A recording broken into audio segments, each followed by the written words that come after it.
International Women's Day, today the 8th of March, of course, shining a spotlight on women who are breaking barriers and shaping the future of key industries. Now, one such leader is Vanessa, whose work in the energy and sustainability sector really focuses on unlocking investment, expanding renewable energy solutions, and driving Africa's green transition. Ukundi, Vanessa, Baldwin, Mushi, CEO and co-founder of CATA Energy, now joins us virtually from Dar es Salaam, perhaps to reflect on her journey, the opportunities ahead for the next generation of African women leaders in her sector. Vanessa, on that note, good morning. Happy Women's Day, International Women's Day, and thank you for your time.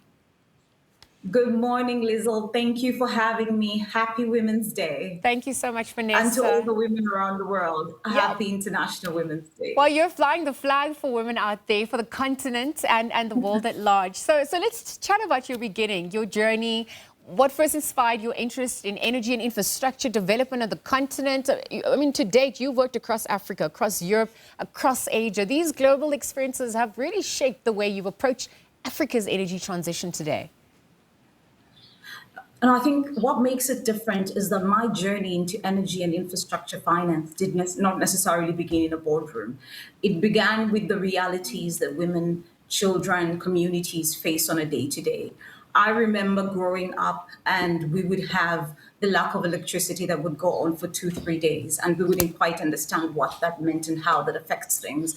But as you grow up and you travel the world and you work in various sectors, you realize that is part of what impedes Africa's economy in a very large way.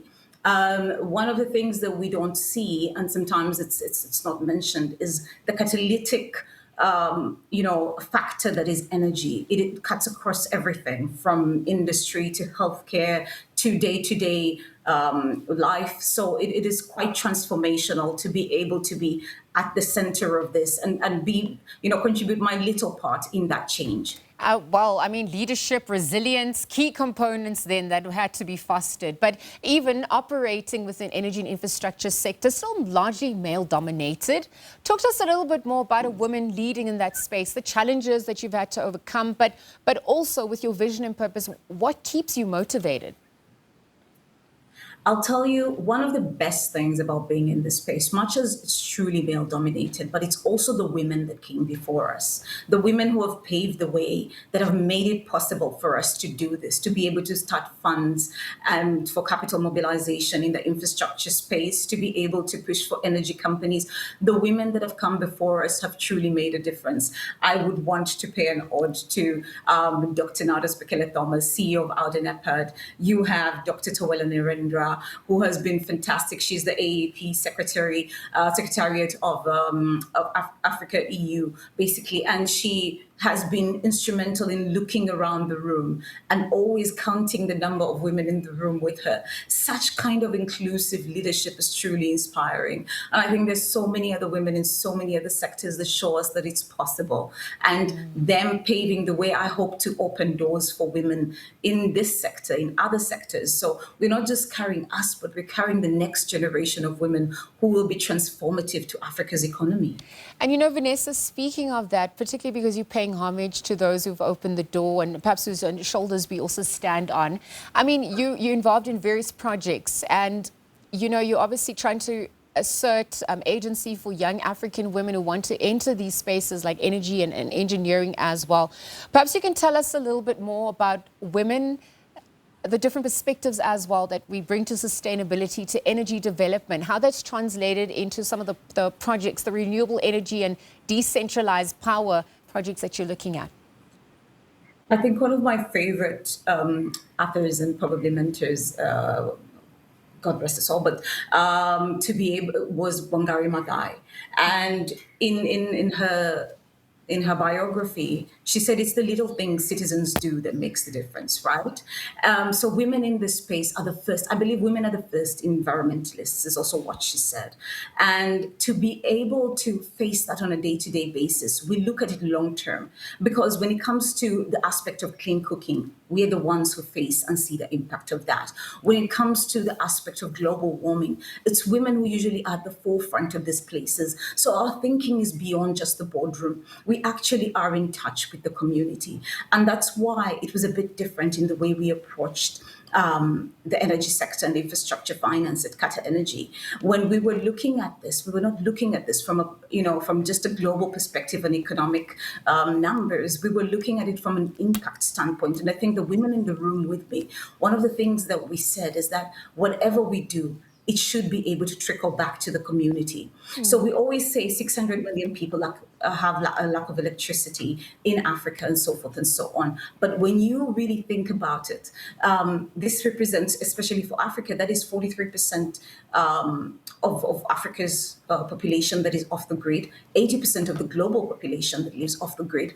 To be able to touch that through the initiative that we currently have called the Africa Health Power Initiative, that is part of the CSR platform that has been created through the Africa Green Transition PPP Fund. So we said not only are we going to mobilize capital at scale, but we're going to also make sure that that capital impacts not only the large-scale utility projects, but also the off-grid communities and how they operate. We're starting with healthcare right now to be able to power those clinics that are off the grid. And of course, we're looking at schools to ensure that clean cooking is being implemented. But most importantly, we're looking at cold chain and vaccines to be able to ensure that these clinics are well powered.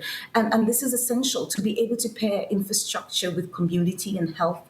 That kind of impact is truly what changes economies. And I think that's how you see the difference when women are at the front lines, because we are thinking of everyone as a whole and not just what makes the most financial sense at the moment, but what are the creative ways in which we can still make sure that we are able to push the economy forward and have the impact it deserves for the whole community and for Africa to grow as a whole. Well, Vanessa, I mean, you're speaking to the gaps that fund can obviously also aim to fill, right, through the Africa Green Transition PPP Fund, perhaps also just the decentralized power solutions, the renewable energy solutions that are trickling down to schools and to electrifying clinics as well and hospitals alike. I want to look at the reality on the ground, though, because with these initiatives, I mean, also Africa itself, given the resources, there's a lot of renewable energy potential, but there's so many people who still don't have access to electricity at this point. What needs to change urgently when it comes to perhaps mindset, modus operandi as well, to address and unlock that potential in the manner that you've spoken to through the fund and the other initiatives? One of the things that I can tell you is so much is being done. If you look at Mission 300, the work that they're pushing for, sustainable energy for all of this work is really going to change on how energy access is in the continent. But even if you look at it from a national perspective, policies have changed. African governments are truly putting energy at the front line right now. And speaking of what needs to change, I would say more homegrown solutions. We should empower people in this space. We should empower companies in this space. One of the things I believe is the CATA Energy Story, the Africa Green Transition PPP Fund, and the Africa Health Power Initiative, for that to be born is a clear example of what happens when we support homegrown solutions.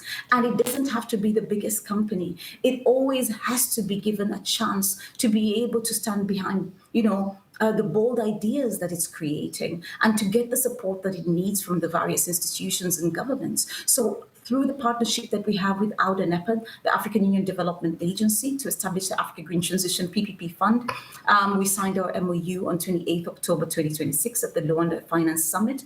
I believe that shows exactly what happens when the right institutions are backed, no matter how big, no matter how small. But it's quite interesting to see that they're enabling various homegrown solutions. So I'm hoping that momentum continues, because that is what brings change. If you see what China does, it always backs its citizens to be able to have financing to invest globally. So if we can embody that, we will truly make a change, because as I said, the solutions that we're talking about today with the Africa Green Transition PPP Fund are homegrown solutions, African-led, and it is quite a fantastic thing to see that we have been backed so heavily and so rightfully for this to be possible. It's about the work being done with everyone in mind. And to your point, homegrown solutions, public-private partnerships as well. I know that education is important. So you're also committed to ongoing learning, MSc in Energy and Sustainability, which you're also working on amidst leading everything. What is your message imparting on this International Women's Day, as we also reflect on the gains from here into with that progress? I would say my message in parting will be to the women out there, do not limit yourself. You are capable of everything and anything you put your mind to. I believe with every door that has opened for me, I'm opening that door for 1,000 million other women that come behind me. And for those women that have come before me, I am very grateful for the path that they have taken, because it enables us to be here today. So my parting word would be resilience, and go for the things that you believe in. Your passions will change, but keep changing with them. You are capable and you are enough. Well, that's where we leave our conversation. There's the work continues. Vanessa Baldwin, thank you for your time at this hour. CEO, co-founder of CATA Energy, joining us from Dar es Salaam, speaking about her journey, the growing role that women can play in shaping Africa's energy future. This, of course, as the world marks International Women's Day.